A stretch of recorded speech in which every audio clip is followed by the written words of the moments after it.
tested 15 self-improvement habits on myself like a lab rat with a vision board, and what happened next was borderline insane. 1. Make the bed. I used to think making the bed was for people who have their lives way too together. But then I actually tried it for a week, then a month, and now I make my bed every single day. By doing this first thing in the morning, you've already started your day with productivity. It's about proving to yourself within 5 minutes of waking up that you're capable of completing something. Making my bed was the first micro win that led to macro discipline, because once your bed is made, skipping the gym feels a little more criminal. Leaving dishes in the sink, now it feels off. And it's not about being neat, it's about being in control of your space and your standards. You walk past that made bed later in the day, and it quietly says, you showed up for yourself today. Small fix, huge win. 2. Bible reading and prayer. Before opening TikTok or YouTube, I opened the Bible. Just 10 minutes, sometimes longer, sometimes just one verse, hit so hard I had to sit in silence afterward to think or reflect on it. Then I'd pray. Some mornings it sounded like gratitude. Other mornings it was just, Lord, I don't have it today. Please help. And that small habit grounded me in a way cold showers never could, because life will punch you in the face. The question is, what were you anchored to before the hit came? Reading scripture gives you direction. Prayer gives you peace. 3. Wake up before the world. Waking up at 9 a.m. sounds great, until you realize you're starting your day 3 hours behind your future self. I used to roll out of bed late, immediately overwhelmed, already reacting to a day I hadn't even started. And I'm not saying wake up at 5 a.m. to run 5 miles or do 100 burpees. I'm just saying to wake up before the noise. When there's not 1 ounce of noise, just pure quiet, the kind of quiet that feels like a clean slate. 4. Phone-free walks. Go on a walk without your phone. No music or podcasts. Just you, nature, and that one squirrel who stares at you like it knows all your secrets. At first it feels weird, like your brain starts glitching. You reach for your phone out of habit and then remember, oh no, it's just me and nature right now. Just straight up boredom. And that's exactly where the magic starts. Because somewhere on this walk, ideas surface and thoughts untangle. Some of my best ideas like video concepts, decisions, or even personal clarity didn't come from a book or podcast. They came 15 minutes into a peaceful walk. So yeah, leave the AirPods, walk with your thoughts, and maybe wave to the squirrel. He's been through a lot too. 5. The deep work hour. This one didn't just change how I work, it changed who I am when I work. It's called a deep work hour, but don't let the name fool you. It's not about working longer. It's about working like your soul's on a deadline. And here's what's crazy. Before I started this, I used to spend 5 hours pretending to work, but now I block one focused hour. 1 hour where distractions are illegal. And in that single hour, I get more done than I used to in an entire distracted afternoon. Trust me, try this and you will be shockingly productive. 6. Lift heavy weights. Look, I'm by no means a gym bro. I don't own pre-workout and I've never shouted, let's go, mid-rep, but there's something primal, borderline therapeutic about walking into a room full of heavy objects and deciding you're strong enough to pick them up. It's you versus gravity, and somehow it teaches you more about life than most books ever will. At first, I lifted like I was trying to impress the ghosts of my high school insecurities, but after a few weeks, it stopped being about looks, it became about focus and power. Lifting made me disciplined, and it taught me how to show up when I didn't feel like it, how to push when it hurts. It's one of the best ways to build physical and mental strength at the same time. 7. Hydration like a superpower. You ever have one of those days where you're tired, unfocused, or moody? You might just be dehydrated. Yeah, not heartbroken, just overdue for a glass of water. When I started this habit, I wasn't just drinking water. I was in a relationship with it, chugging 20 ounces first thing in the morning, keeping a bottle next to me like it was a security blanket for my nervous system. See, your brain is basically a sponge that runs on electricity. No water, no function. You're not tired, you're just buffering. Once I upped my hydration game, everything changed. Mental fog, gone. Energy dips, reduced. It's such a simple fix, it almost feels like a scam. So now I hydrate like it's my job.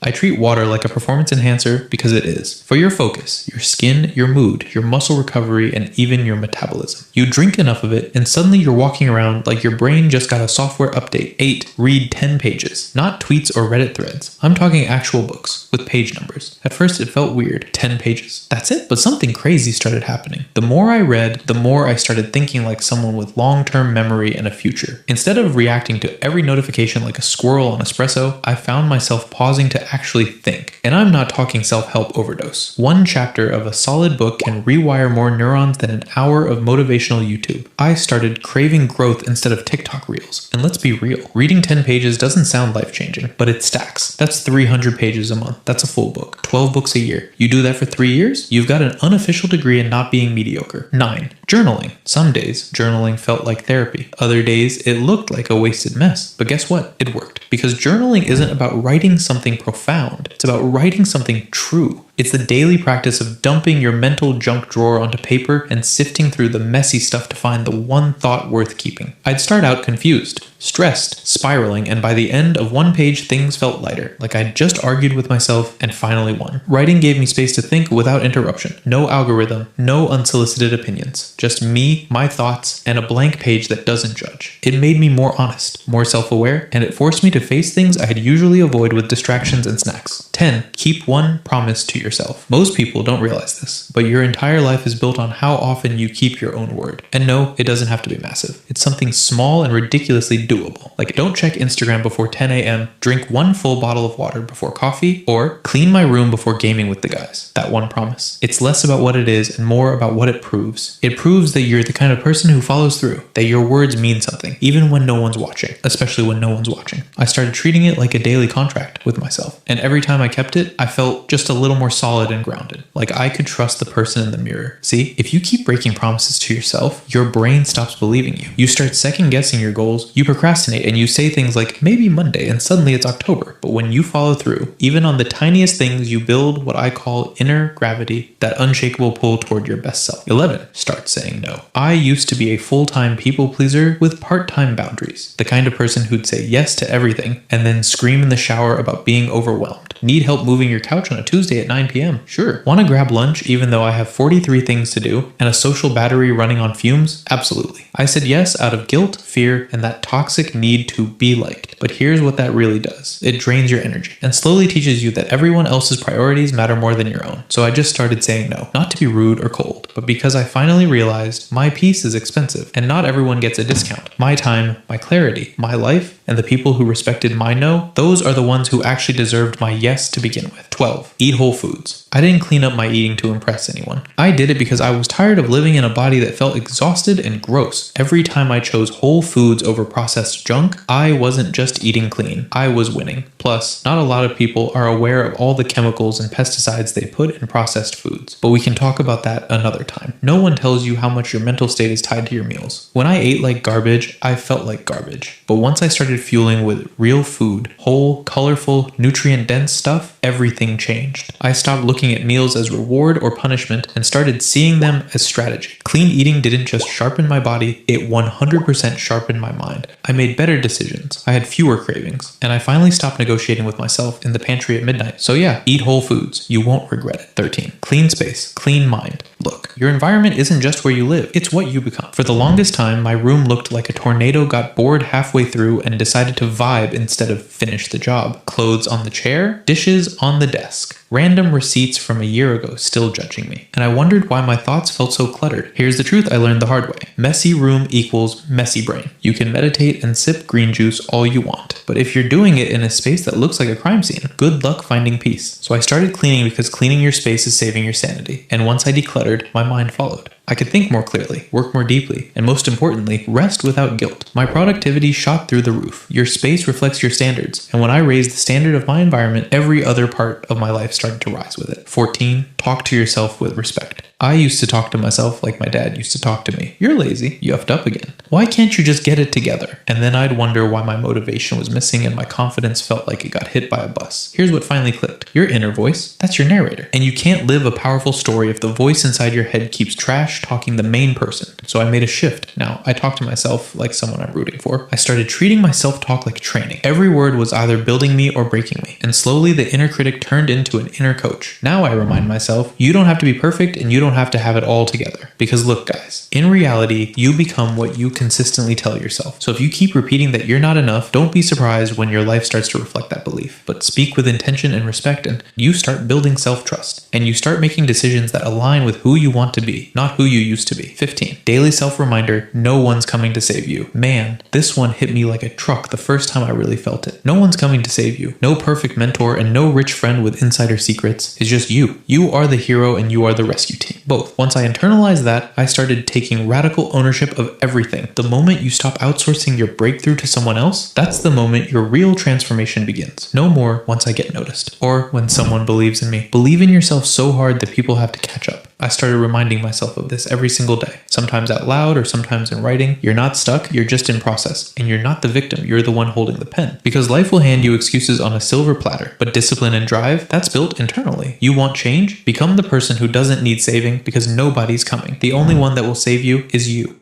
5 years from now, you're either, wow, I really turned my life around. Or, wow, I'm in the same position I was in 5 years ago. And guess what? It all comes down to one choice. Not a lottery ticket. Not a TED Talk. Not even that productivity app you downloaded and opened once. I'm talking about a decision so stupidly simple it sounds fake, but it's not. Because this one choice decides whether you level up or loaf around. Welcome to the most expensive 9 minutes of your life. Every time you hit snooze, you're not just buying 9 more minutes of dream time, you're paying for it with your future. Seriously. Studies show your brain is up to 40% more focused in the first 90 minutes after waking. That's like having a cheat code and wasting it arguing with strangers in YouTube comment sections or doom scrolling Amazon for a bigger air fryer you definitely don't need. Meanwhile, the people you admire, they're not superheroes. They're not meditating on mountaintops at sunrise. They're just awake. They're not grinding at 5 a.m. because they love the sound of their own alarms. They do it because that window right there is prime real estate. No texts, no notifications, no toddlers doing cartwheels off the couch. Just pure, uninterrupted laser beam focus. It's not about being a morning person. It's about being a not wasting my prime mental state on cat videos person. There's a difference. And it's the kind of difference that 5 years from now looks like everything you ever said you wanted, or another year wondering why nothing ever changed.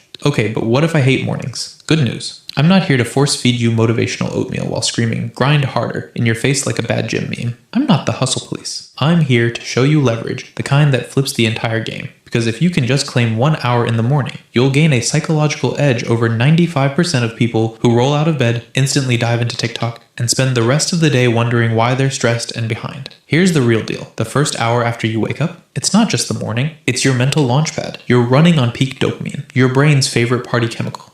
Your cortisol's rising just enough to turn you from a potato into a person. And if you actually channel that chemical cocktail instead of wasting it, you unlock what scientists call flow-prone neuroplasticity. What's that mean in normal person English? Basically, your brain is in wet cement mode. Whatever you pour into it now, it sets. Scroll through Instagram drama, you're cementing distraction. Plan, write, move, or learn something real. You're cementing growth. Real compounding, take over the world growth. And that one tiny, unimpressive looking hour, it multiplies into thousands over the next 5 years. Thousands of hours where your competition is still figuring out where they left their left sock. But what do I actually do at 5 a.m.? Relax. I'm not about to leave you hanging like your last 5 New Year, New Me planners that are now somewhere buried in your closet. Here's the 5 a.m. power ritual that'll have your future self high-fiving you in the mirror, and maybe even buying your dream car. Step 1. Water. Chug it like your dreams depend on it, because they literally do. Your brain's running on low battery after a whole night of dreaming about being chased by giant ducks or whatever you were doing. Hydrate like you mean it. Step 2. Move. Stretch, walk, or knock out 10 push-ups while questioning every life decision that brought you here. It's okay. Existential dread builds character. Step 3.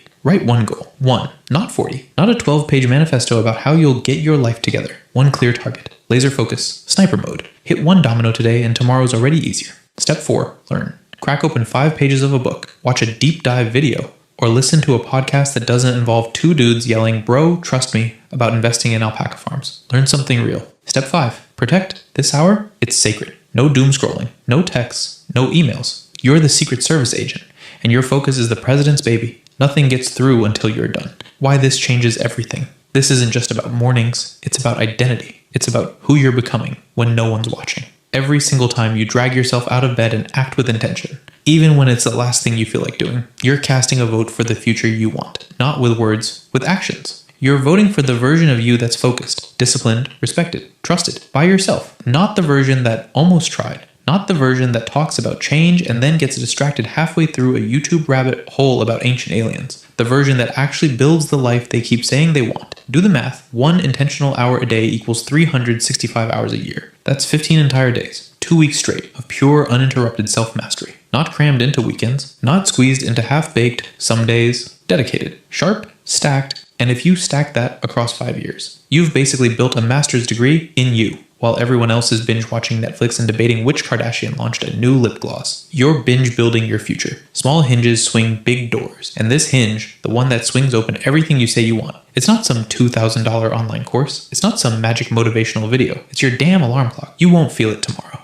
You won't feel it next week either. But give it 90 days. 90 days of showing up for yourself when no one's watching. And one day, you'll look in the mirror and think, holy crap, I've got main character energy. You'll see someone who made their future, someone who took control of their time, someone who no longer waits for life to happen. But of course, you could always hit snooze. Keep giving your best brain to social media and your leftovers to your goals. You can let another year slip by while you watch other people live the life you keep wishing you had. Here's the hard truth. The next 5 years are coming, whether you hit snooze or not. But the question is, will you be the one building your future, or will you be the one binge watching someone else's success story? If you're ready to win your mornings and dominate your decade, smash that like button like it owes you rent. You know you've been wanting to. Drop a 5 in the comments if you're setting that alarm for 5 a.m. tomorrow, because you're done waiting and you're done making excuses. The choice is yours. But I'll tell you this, don't hit snooze on this one. If you do, you're not just wasting 9 minutes. You're wasting a future that could be yours. So what's it gonna be? Every morning felt like a battle I was losing with my own bed. I wasn't tired, I was numb. Just dragging myself through another day I didn't ask for.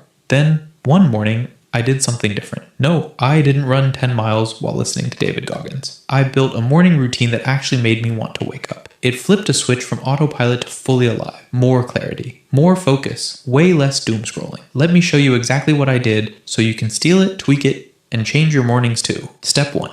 Wake up before the world can bother you. First off, as soon as I open my eyes, I thank God that I get to see another day. Not everyone gets the opportunity to do that, so we can't take it for granted. Let's be real. Most people wake up and immediately grab their phone and start scrolling. News flash, if the first thing you touch in the morning is your screen, you already lost.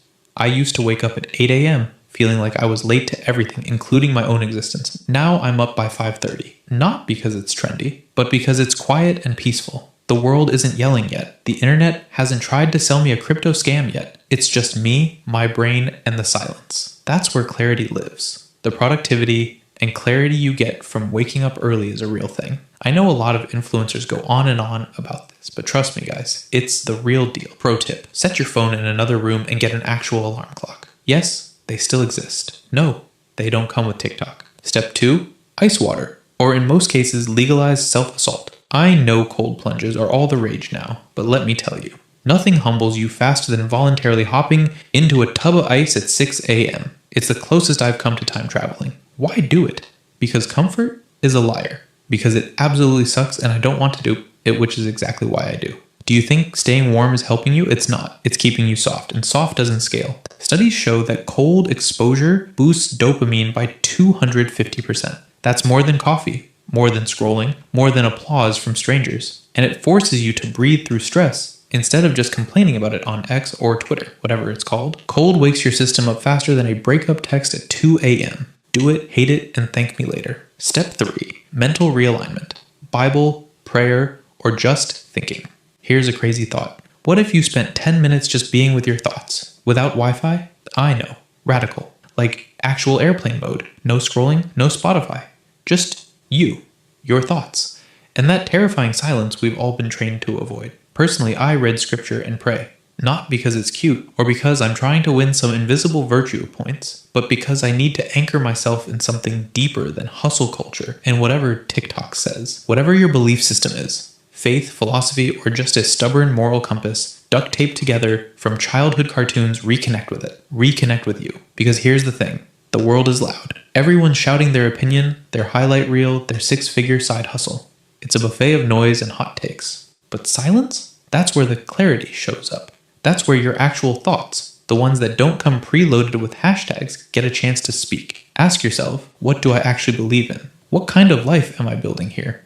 Am I moving towards something, or just running away from stuff I don't want to face? Your brain has answers. Brilliant ones, actually. But it won't scream over the noise. You have to lower the volume of everything else first. And the wild part? You start moving through your day like someone who's actually driving the car instead of being dragged behind it. More intention, less nonsense. Suddenly, you're not spiraling over minor inconveniences or melting down because someone used the wrong tone in an email. Also, let's be honest, fewer existential breakdowns while unloading the dishwasher. That alone is worth the 10 minutes. Step 4. Journaling like a CEO, not a teenager. We're not writing love poems here. This is tactical journaling. 3 bullets every morning. No fluff. What am I grateful for? What would make today great? What must I not do to ruin this? It's like Google Maps for your brain. Without it, you're just driving around hoping you end up at success. And if your excuse is I don't have time, check your screen time. I bet you gave 90 minutes to memes yesterday. You can give 9 to your future. The truth hurts, but we all gotta hear it sometime, right? Drop a comment with your screen time. Here's the trick that made all of this sustainable. I stopped trying to overhaul my life overnight and started stacking habits like Lego blocks. Cold water, prayer, journaling, stretching, movement, repeat. Momentum is more addictive than motivation because momentum shows up even when you're tired. Step 5. Move your body or stay a brain in a jar. Morning workouts aren't about aesthetics. They're about agency. You lift, you sweat, you move heavy things, and boom, suddenly that 83 email inbox doesn't seem like a personal attack. You've already conquered resistance before 8 a.m. The rest of the day, just details. And look, this doesn't mean you have to go full CrossFit Spartan mode and start flipping tires in your driveway. A 10-minute walk while listening to a podcast on double speed is a game changer. Why? Because motion creates emotion. Your physiology shapes your psychology. You get the blood flowing, and suddenly you're not a sluggish gremlin trying to power through your to-do list with caffeine and delusion. You're a unit, a focused, mobile force of nature who did something difficult on purpose before the world even woke up. Your body is the first business you run. If your energy's a mess, everything else follows. Your work, your relationships, your mood, your tolerance for people who chew too loudly. And if you don't manage your energy, trust me, your energy will manage you. Straight into the soft, seductive arms of Netflix and procrastination. The bottom line, work on your physique in the morning, not for the mirror, for your mind, for your focus, for that primal sense of, I'm the kind of person who shows up for myself. I personally like to start with some solid strength training, and then I wrap it up with a 20-minute incline walk. Nothing makes you feel better than walking uphill at 15% incline while motivational speakers are calling you out on everything. You start the day grounded, powerful, already in motion, and that momentum, it sticks. Because once your body is dialed in, your brain stops asking, can I do this? And starts saying, let's go. Step 7, banana peel on my face. Yes, seriously. First, I'm hitting a quick shower after sweating bullets from that workout. And look, I know this sounds like the start of a weird underground skincare cult, but hear me out. Banana peel is actually skincare gold. Yes, the thing you usually toss in the trash without a second thought. Turns out, it's a glow-up in disguise. Antioxidants, potassium, natural hydration. It's basically Whole Foods Botox minus the $90 price tag and the judgmental checkout stare. I got the idea from Ashton Hall, but I actually tested it, and let me tell you, it slaps. Literally. Rub that peel on your face, let it sit for 10 minutes while you ponder your life choices, then rinse it off. What happens next? You glow like there's a ring light permanently installed in your soul. Here's the sciencey bit. Don't worry, we'll keep it light. Banana peel contains vitamins C and E, which are natural brighteners and skin repair MVPs. It's got lutein, which helps fight inflammation and free radical damage, basically the skincare equivalent of dodging emotional damage. And the natural oils? Super soothing. Look, I'm not saying you should replace your whole routine with fruit scraps, but maybe, just maybe, your kitchen's been holding out on you. And the best part, no chemicals. No 12-step routine. Just you, a banana, and the kind of glow that makes people ask if you've been on vacation or in love. So next time you eat a banana, don't toss the peel. Apply it. Become it. Skincare doesn't have to be expensive. Sometimes it just has to be weird enough to work. Trust me. The final step. No scroll zone until after breakfast. Let me hit you with some painful truth. Most of us consume more in the first hour than we create all day. That's backwards. You should be building yourself before you download other people's chaos. So I don't scroll, I don't check my messages. I don't even open group chats that say, bro, read this ASAP. If it's urgent, they'll call. If it's not, it can wait. Look, I'm not saying copy my routine down to journals and bananas. I'm saying take radical ownership of your mornings, because how you start your day determines how you run your life, and how you run your life determines how far you'll go. You don't need a new app, you need a new approach. So here's the challenge. Build your version. Steal what works. Try one thing tomorrow. If you feel 1% more alive, more focused, or just less like a crusty zombie, drop a comment below and type 1%. And if this helped, smash that like button, hit subscribe, and tag a friend who desperately needs to stop waking up like a malfunctioning robot. See you guys in the next one.